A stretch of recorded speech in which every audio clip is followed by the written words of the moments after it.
బాగున్నారా? మీ కుటుంబం క్షేమంగా ఉంది కదా? ప్రతిరోజు ప్రార్థన చేసుకుంటున్నారా? దేవుని వాక్యం చదువుతున్నారా?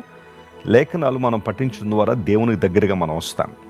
పాపాన్ని జయించి దేవుని చిత్తాన్ని మనం నెరవేర్చాలి అంటే దేవుని వాక్యాన్ని మన హృదయంలో ఉంచుకోవాలి. ఇది బైబిల్ గ్రంథం మనకు నేర్పిస్తున్న అద్భుతమైన సత్యం. ప్రతిరోజు ఉదయాన్నే లేచిన తర్వాత మీరందరూ కూడా దేవుని సన్నిధిలో ప్రార్థన చేసుకుని వాక్యాన్ని చదువుకున్న తర్వాత ఒక వాగ్దాన సందేశాన్ని వినడం ఎంతైనా ఆశీర్వాదకరం. బైబిల్లో చాలా వాగ్దానాలు మన కోసం పొందుపరచబడి ఉన్నాయి. ఒక దైవజనుడు అంటాడు, ఆది కాండము నుండి ప్రకటన గ్రంథం వరకు మనం జాగ్రత్తగా చదివితే 8,000కు పైగా వాగ్దానాలు బైబిల్లో ఉన్నాయని.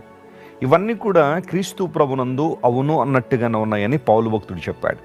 వాగ్దానాల కోసం కనిపెట్టడం ఎంత ప్రాముఖ్యమో దేవుని సన్నిధిలో ఆయన అంటి పెట్టుకుని ఉండడం కూడా అంతే ప్రాముఖ్యం.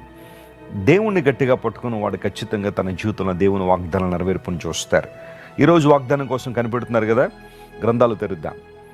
పరిశుద్ధ గ్రంథం తెరిచి కీర్తన గ్రంథం 85వ కీర్తన 8వ వచనాన్ని చదువుకుందాం. Psalm 85 and verse 8. దేవుడైన యెహోవా సెలవిచ్చు మాటను నేను చెవిని పెట్టెదను, ఆయన తన ప్రజలతోనూ తన క్రీస్తు ప్రభునందు అవును అన్నట్టుగానే ఉన్నాయని పౌలు భక్తుడు చెప్పాడు. వాగ్దానాల కోసం కనిపెట్టడం ఎంత ప్రాముఖ్యమో దేవుని సన్నిధిలో ఆయన అంటి పెట్టుకుని ఉండడం కూడా అంతే ప్రాముఖ్యం. దేవుణ్ణి గట్టిగా పట్టుకుని వాడు ఖచ్చితంగా తన జీవితంలో దేవుని వాగ్దానాలు నెరవేర్పుని చూస్తారు. ఈరోజు వాగ్దానం కోసం కనిపెడుతున్నారు కదా, గ్రంథాలు తెరుద్దాం. పరిశుద్ధ గ్రంథం తెరిచి